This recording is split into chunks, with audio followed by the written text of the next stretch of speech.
요즘 건강에 대한 관심이 높아지면서 건강검진 꼭 챙겨서 받는 분들 늘고 있죠. 하지만 내 나이에 필요한 검사 항목이 대체 뭘까? 뭘 빠뜨리지 말고 받아야 될까? 잘 모르고 받는 경우도 많은데요. 자, 그래서 오늘은 한림대학교 강남성심병원 가정의학과 전문의 노용균 교수와 함께합니다. 건강검진에 대한 이야기 나눠볼 거고요. 교수님 안녕하세요. 네, 안녕하세요. 네, 오늘 바쁘신데 함께해 주셔서 감사합니다. 네. 네, 저희 청취자분들께 인사 부탁드릴게요. 예, 안녕하세요. 저는 한림대 강남성심병원에 근무하고 있는 노영균입니다. 예.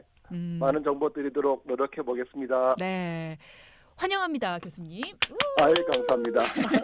박수까지. 그러면요, 당연하죠. 저희가 박수로 환영을 해드려야죠. 네, 바쁘신데. 감사합니다. 요즘 병원에 건강검진 하려는 분들 많이 있으신가요? 어때요? 그럼요. 지금 이제 뭐 건강검진은 1년 내내 쭉 하기는 하시지만, 네.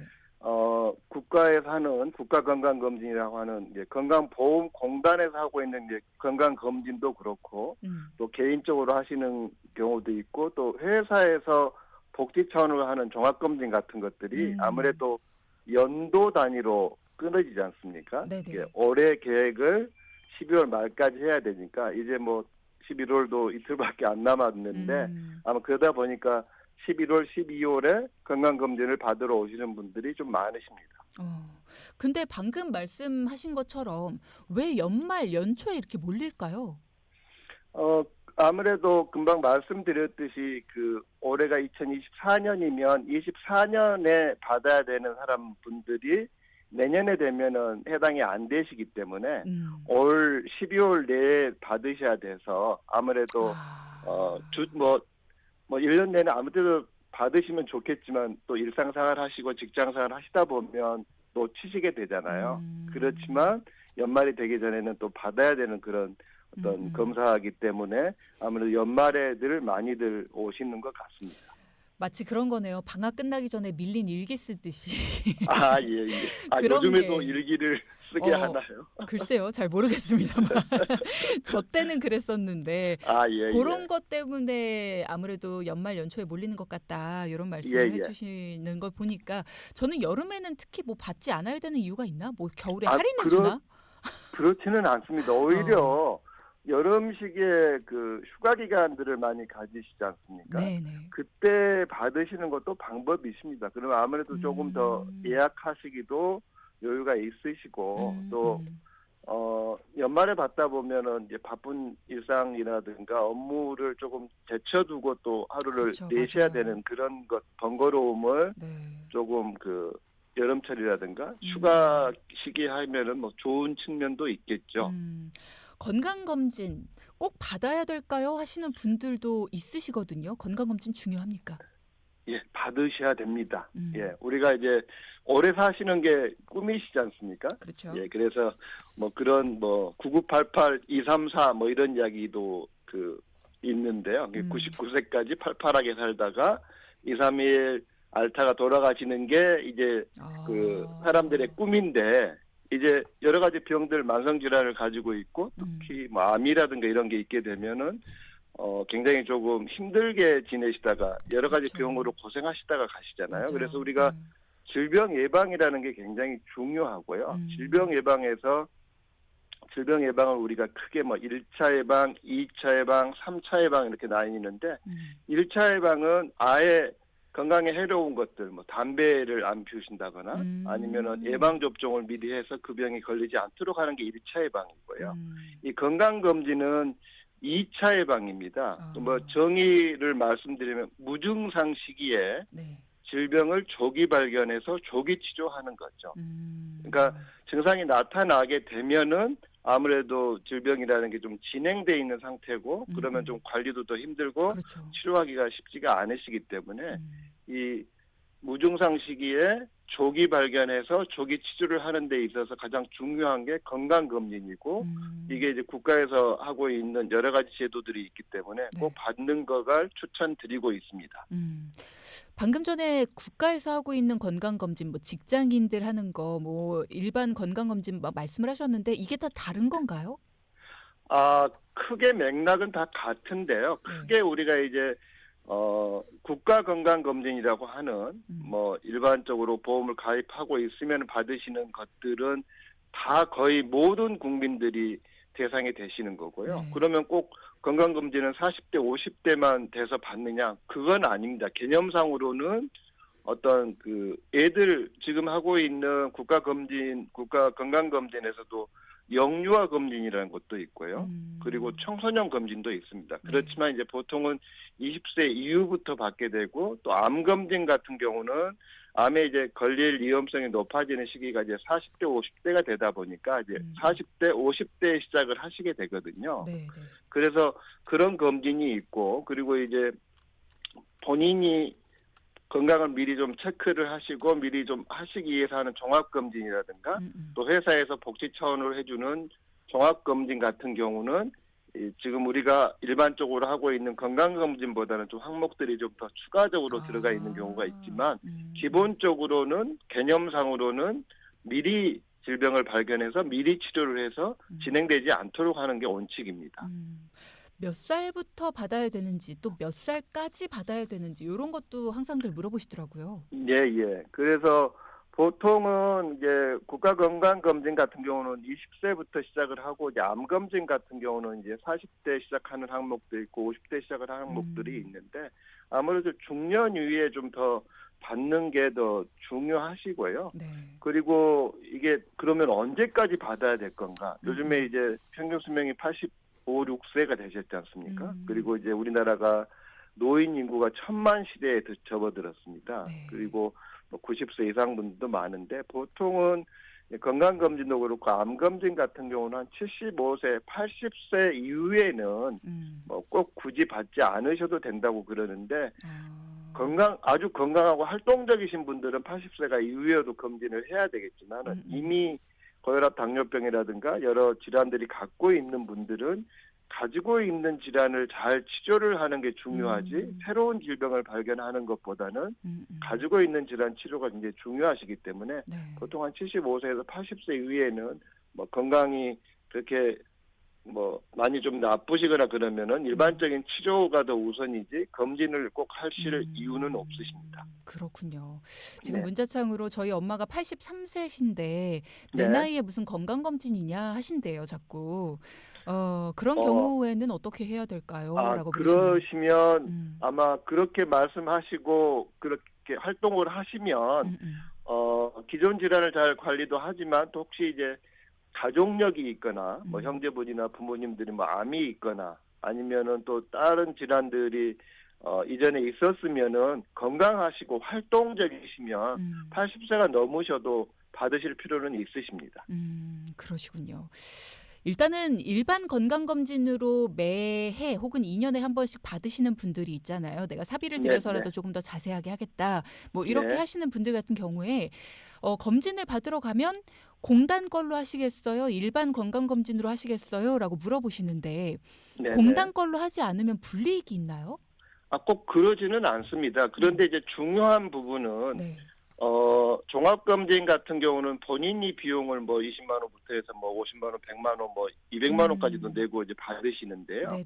이 국가에서 하고 있는 건강보험공단에서 하고 있는 건강검진은 원칙이 모든 사람을 대상으로 하고 있는 거거든요. 그러면 뭐 1년에 한 2천만 명이 검진을 받으셔야 되지 않습니까? 만약에 그렇죠. 그 네네. 20세 이상 인구를 한 4천만으로 따지고 2년마다 한다고 그러면 그러면 그 모든 항목을 국가에서 하는 것들은 다 포함시킬 수는 없을 거고요. 그런데 더 중요한 건 우리가 이제 건강검진을 할 때 흔한 질환에 대한 것을 발견을 해야 될 거고요. 네. 고혈압, 당뇨병, 고지혈증, 그리고 또 많이 걸리는 암에 대해서 뭐 위암, 뭐 폐암, 간암, 유방암, 자궁경부암 뭐 이런 암들을 발견하는 게 중요한데 그런 부분들이 다 들어가 있습니다. 종합검진이 아주 비싸고 여러 가지 검진을 하는 것도 중요하겠지만 그것보다는 더 중요한 것은 흔한 질환을 미리 발견을 해서 잘 관리하도록 하는 게 중요하기 때문에 기본적으로는 일반 건강검진, 건강검진은 꼭 받는 걸 추천드리고 있습니다. 만약에 공단 검진을 패스하고 네. 일반 건강 검진만 계속하게 되면 나중에 예를 들어 암처럼 네.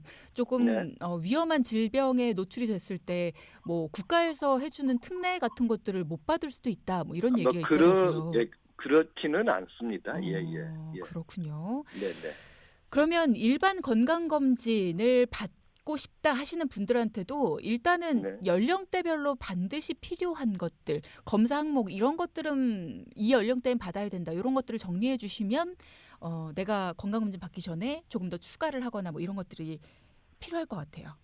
예예. 그래서 보통 이제 일반 건강 검진 같은 경우는 이제 보통 20세 이상부터 하기도 하지만 이제 40세부터는 다들 받으시는데요. 네. 기본적으로는 이제 우리가 이제 사망을 하는 원인이 우리나라 이제 사망 원인 통계를 보면 1위가 암입니다. 그 음. 다음에 2위가 심혈관 질환, 쉽게 이야기해서 뭐 협심증이나 심근경색 같은 그런 병들 때문에 돌아가시게 되는 거고요. 네. 3위가 폐렴이고 4위가 뇌혈관 질환이거든요. 뇌졸중, 뭐 중풍, 우리가 흔히 이야기하는 그런 병들이기 때문에 그런 병들을 일으키는 가장 중요한 원인 질환들은 고혈압, 당뇨병, 고지혈증입니다. 그러니까 심장 질환이라든가 소위 말하는 중풍, 뇌졸중이 오는 것들이 있기 때문에 일반 검진에는 다 그런 부분들이 들어가 있고요. 그리고 사망 원인 1위가 되는 암이 우리나라에서는 뭐 대장암, 뭐 폐암, 위암, 유방, 뭐 간암 이런 것들이 있는데 네. 그건 이미 우리가 하고 있는 그 건강 검진에 다 들어가 있거든요. 그건 기본으로 하시고 그리고 만약에 가족 중에 뭐 어떤 다른 암이 있으셨다거나 아니면 이전에 그런 조금 위험성이 있거나 뭐 흡연을 더 많이 하신다거나 뭐 이러면 좀 더 추가해서 보실 필요는 있으십니다. 그렇군요. 그러면 나이대별로 가장 많은 질환들이 발병되는 그런 것들에 대해서 조금 더 유의해서 검사를 하면 된다. 이렇게 알고 계시면 되겠네요. 예. 지금 문자창으로 질문 주신 분이 9232님께서 자궁 적출 수술을 받았는데요. 그 이후에도 자궁경부암 검진이 필요할까요? 라는 질문을 주셨어요. 자궁 적출술 절제술을 하면 우리가 이제 자궁 경부암 검진을 하시게 되는데요. 네. 이 자궁 경부라는 게 이제 자궁이 이렇게 몸이 있으면 그 목 부위거든요. 경부라는 게 이제 그 들어가는 쪽인데 네. 자궁을 다 드러내셨으면은 목 부위도 자궁 경부도 없으십니다. 그러면 받으실 필요 없으십니다. 그렇군요. 예. 내가 어디까지 적출을 했느냐 이 부분을 잘 아셔야 되겠네요. 그런데 보통 네. 이제 전 자궁 절제술 적출을 하게 되면 그 자궁 경부까지 다 이렇게 드러내시기 때문에 그 부분은 없으시기 때문에 기본적으로 생길 부위가 없기 때문에 받으실 필요는 없으신 거죠. 그렇군요. 1503님께서도 질문 주셨는데요. 자궁암에 걸려서 치료를 하고 국가 건강검진을 해야 할 때 매년마다 자궁경부암 검진 해당 사항으로 뜨나요? 라는 이야기를 주셨네요. 예, 그게 아마 이제 그 소위 요즘에 많이 말씀하시는 이제 빅데이터 뭐 이런 것들이 있어서 만약에 자궁 절제를 하셨다면은 그 데이터베이스가 검진하고 붙어 있어서 대상이 안 될 수는 있는데 아마 그것까지는 세세하게 안 돼 있기 때문에 지금의 아마 그 검진을 받으라고 통보가 갈 때는 아마 연령대에 맞고 그 여성이시고 뭐 40세 이상이시기 때문에 아마 대상이 되기는 하는데 그건 굳이 금방 전 청취자가 질문했듯이 수술을 하셨다면 굳이 자궁 경부암 검사는 하실 필요는 없으십니다. 그렇군요.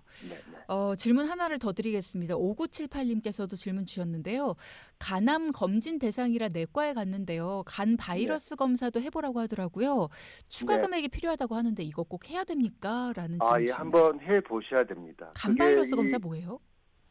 B형 간염, C형 간염 이런 바이러스 이야기를 하는 겁니다. 그러니까 위나 대장암, 자궁경부암, 유방암은 다 모든 사람들을 다 대상으로 하는 거고요. 근데 간암을 일으키는 가장 중요한 이유는 B형 간염 바이러스하고요. C형 간염 바이러스, 특히 우리나라는 B형 간염 바이러스가 간암을 일으키는 원인의 한 60, 70%, 7, 80%가 되기 때문에 네. B형 간염 바이러스가 있는 분들, 그러니까 간암 대상자는 만성 간질환자이거나 음, 음. 간염 바이러스 보균자라고 보통 이야기를 하죠. 우리가 네. 이제 바이러스가 있으면 보균자인 분들만 대상이 되시는 거거든요. 음. 모든 분들에게 간암을 다 검사하지는 않고요. 음. 그러면 내가 갖고 있는 지금 B형 간염이 보통 이제 B형 간염도 바이러스 등이 들어와 있어도 음. 다 병을 일으키는 건 아니고요. 아. 건강보균자라고 그럽니다. 거의 네네. 한 60, 70%는 바이러스가 있지만 이 바이러스가 그냥 잠잠하게 말썽 피우지 않고 그냥 있는 경우, 평생 가는 경우도 있지만 네. 이 바이러스가 활동을 하고 음. 또 복제를 하고 그러면 이제 만성 간염이 걸리시게 되는 네. 거거든요. 만성 활동성 간염이 생기고 그러면 간 기능 수치도 올라가게 될 거고요. 그래서 보통 우리 피 검사에 GOT, GPT라고 하는 검사들이 있는데 그 수치가 올라가고 또 바이러스 DNA라고 하는 바이러스가 얼마나 양이 되는지를 검사를 해서 만약 그게 있다면 치료를 하셔야 됩니다. 그걸 하지 않으시면 만성 간염이 있다가 그게 간경변이 되고 그리고 간암이 되실 수가 있거든요. 그러니까 만약에 본인이 질문하셨던 청취자분이 처음 이야기를 들었거나 그러시면 한번 바이러스에 대한 검사를 해서 내가 그러네요. 건강보균자인지 아니면은 만성 간염이 있고 나중에 좀 더 나빠질 가능성이 있는지는 한번 확인을 매번 하실 때마다 할 필요는 없지만 네네. 해보실 필요는 있으십니다. 해본 적이 없다면 하시는 게 네, 필요하다라는 거. 그렇습니다. 네. 그리고 왜 우리가 건강검진 전에 식사도 잠깐 중단을 하고 복용하는 네. 약이나 이런 것들도 뭐 어떤 거는 먹어도 되고 어떤 거는 중지하고 뭐 이런 게 있잖아요. 네네. 영양제는 어떻습니까? 영양제 먹어도 되나요? 영양제는 크게 상관없으십니다. 그러니까 이제 원칙적으로는 검진을 받는 당일, 뭐 검진뿐만 아니라 병원에서 하는 일반적인 혈액 검사를 할 때는 금식을 하고 하시는 게 이제 주로 그렇죠. 식사를 하시게 되면 당뇨를 나타내는 그 혈당 수치라든가 콜레스테롤 수치가 좀 올라가실 수가 있거든요. 그러니까 금식을 하는데 약은 영양제는 뭐 미리 끊으실 필요는 없으십니다. 그런데 꼭 주의를 하시고 우리가 이제 검진을 예약으로 가시면 그 이제 간호사라든가 이제 직원이 물어보는 게 혹시 아스피린이나 항혈전제를 드시고 맞아요. 계시는지를 네. 물어보거든요. 네네. 근데 그게 이제 무슨 고혈압 당뇨병이 있거나 심근경색이 있거나 뇌졸중이 있었을 때 이제 다시 재발하지 않도록 하는데 그런 경우는 이제 약제 종류에 따라서 아스피린 같은 경우는 한 3일 정도를 중단을 하시라고 그러는데 그 약제가 어떤 검진을 받는데 문제를 일으키는 건 아니고요. 우리가 이제 위내시경을 하시면 우리나라에서 위암이 굉장히 흔한 암이거든요. 예전엔 네. 1위였는데 지금 2, 3위로 조금 그 순위가 좀 낮아지기는 했지만 그러면 조직을 떼어내셔야 됩니다. 조직 검사라고 보통 얘기를 하죠. 그렇죠. 예. 그러면 이 항혈전제라는 게 피를 묽게 해주고 지혈을 조금 지연시킬 수가 있거든요. 그래서 출혈의 위험성이 생길 수가 있습니다. 그래서 그런 약을 드시면 한 3일 정도 그건 이제 그 다니시는 의사하고 상의를 하시거나 이렇게 하시는데 뭐 일반적으로는 조직 검사 정도 가지고는 뭐 출혈의 위험성이 높지는 않지만 그래도 또 나빠질 수도 있기 때문에 그런 게 있고요.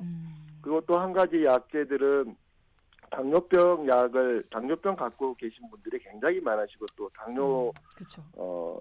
약제들 그 경구 혈당 강화제라고 그러죠. 그러니까 먹는 약으로 그 혈당을 떨어지는 약 네. 중에 뭐 일부 이제 메트포르민이라는 약이 많이 기본으로 쓰는 약인데 이게 조금 콩팥 기능에 영향을 미칠 수 있고요. 혹시 CT 컴퓨터 단층 촬영을 하게 되면 우리가 그 이상이 있는 부위를 정확하게 보시려면 조영제라는 주사를 이렇게 맞고 촬영을 합니다. 그렇죠. 뜨거워지는 거. 예, 네. 경험이 있으시군요. 그 네. 조영제를 맞으시면 몸 가슴, 목, 배부터 해서 얼굴까지 쫙 이렇게 올라오는 열감이 네. 쫙 있는 거 있지 않습니까? 맞아요. 예. 근데 그 조영제 자체가 콩팥 기능에 영향을 미칠 수가 있습니다. 예, 그래서 그 아까 말씀드렸던 그 당뇨병 약제 중에서 메트포르민이라는 여러 가지 상품명으로 나오는 것들이 같이 조영제가 들어갔을 때는 콩팥 기능을 조금 손상을 시킬 수가 있어서 그 약도 한 2, 3일은 좀 한 이틀 정도는 중단을 하고 하시는 거고요. 그래서 그 외에는 특별하게 뭐 드시는 약을 중단하거나 하실 필요는 없지만 그런 아까 금방 말씀드렸던 항혈전제라든가 당뇨약제 중에서 일부 약제는 혹시 조영제 촬영을 하게 되면은 미리 끊으셔야 됩니다. 그러니까 내가 어떤 검사를 받느냐에 따라서 먹고 있는 약을 다 얘기하셔서 어떤 건 끊고 어떤 건 먹어도 되고 이거를 정확히 개개인별로 다 처방을 받으셔야겠네요. 예. 그래서 네. 아마 검진을 종합검진이든지 건강검진일 때 이제 접수를 하거나 예약을 할 때 물어보거든요. 간호사나 맞아요. 예. 직원들이. 그래서 드시고 있는 약이 뭐가 있고 음.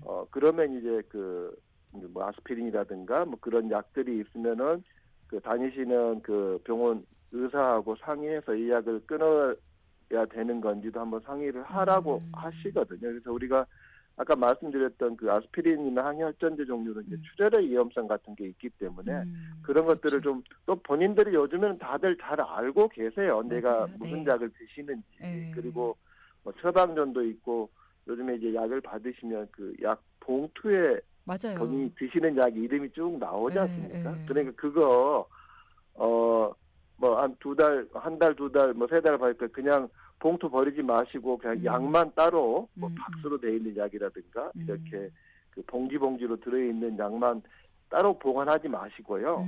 그 약 봉투는 따로 보관을 하십시오. 예, 성분이 써 그래서 있는. 예. 예. 그 무슨 약을 내가 먹고 있는지를 좀 모아놓고 있다가요. 병원에 가실 때 그걸 들고 가십시오.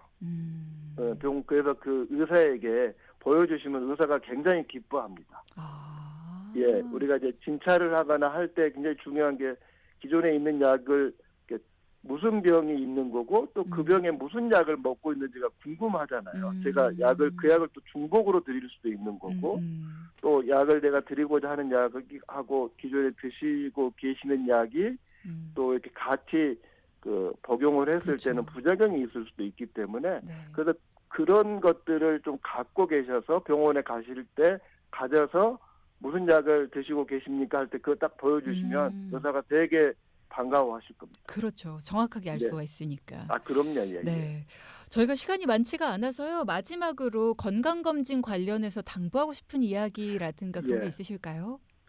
그래서 건강검진은 아까 말씀드렸듯이 종합검진도 있지만 국가에서 하고 있는 국가건강검진은 그렇죠. 세계에서 거의 유일한 제도입니다. 모든 국민을 대상으로 중요한 질환을 발견하게 해서 하고 있는 거거든요. 네네. 우리나라가 이제 의료비도 접근성도 좋고 의료비도 조금 높지 않기 때문에 꼭 받으시고요. 그다음에 결과들을 보시면 잘 모르시잖아요. 뭐 용어들도 맞아요. 생소하시고 예, 어려워요. 그러시니까 그러면 그 건강검진 받은 것도 버리지 마시고요. 좀 2년이나 1년 받으면 좀 차곡차곡 좀 한 몇 년 걸 좀 갖고 계십시오.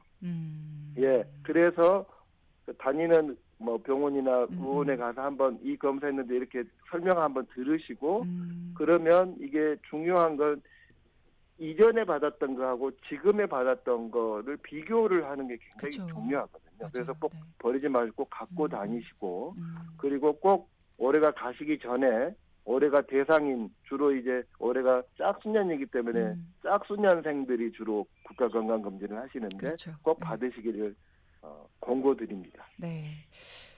저희가 이제 마무리할 시간 한 1분 정도밖에 없는데요, 교수님. 네네. 지금 질문이 하나가 들어와서요. 위암 네. 검진을 하려고 하는데 네. 조영제랑 내시경 선택 어떻게 해야 될까요? 라고 아, 그러시네요. 요즘에는 예전에는 이렇게 그 조영제 약물을 이렇게 복용하면서 하고 있는데 네. 요즘에는 거의 대부분 하시는 데가 많지는 않으시고요. 아, 거의 대부분 내시경을 하시기 때문에 네. 내시경을 하시는 게 좋습니다. 내시경만으로도 위암 검진 문제 없다라는 아, 거. 예. 네. 그게 더 정확한 검사입니다. 네, 네. 알겠습니다. 오늘 다양한 질문에 대해서도 막힘없이 막 다 대답을 해주셔서 많은 분들이 궁금증이 해소됐어요. 라는 말씀도 주셨고요. 오늘 바쁜 시간 내서 이야기 건네주셔서 감사합니다. 네. 네, 고맙습니다. 가정의학과 전문의 노용균 교수와 함께 했습니다.